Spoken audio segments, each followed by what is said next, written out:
আল্লাহর এই জমিনে চার ধরনের মানুষ বসবাস করে।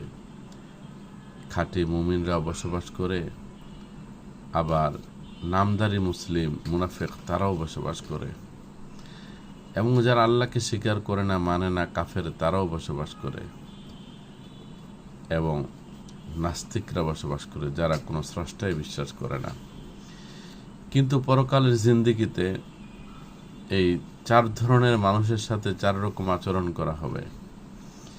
যেমন কেউ যদি মুমিন, আর এমন পাক্কা মুমিন যে তার জীবনে কোনো গুনাহ নেই, সে শুধু নেকামল করেছে অথবা শহীদ হয়ে গেছে, এমন নেককার লোকেরা সরাসরি আল্লাহর জান্নাতে চলে যাবে বিনা হিসাবে।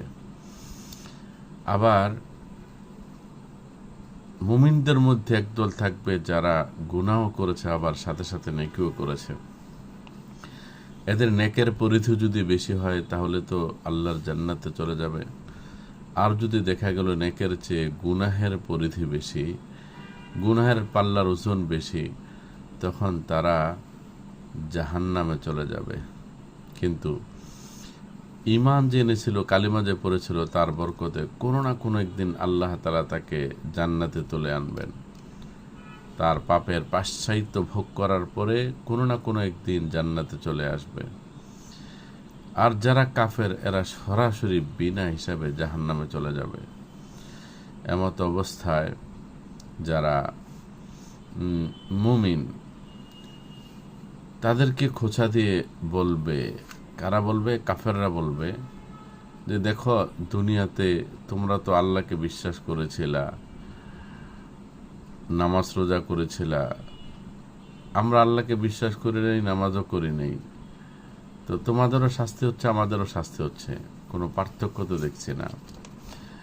তাহলে তোমাদের আল্লাহকে বিশ্বাস করে নামাজ রোজা করে কি লাভ হয়েছে?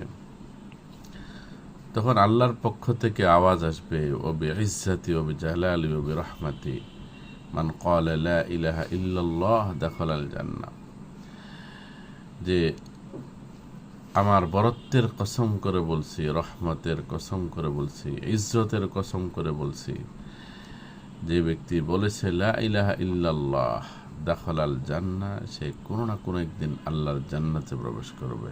সুবহানাল্লাহ।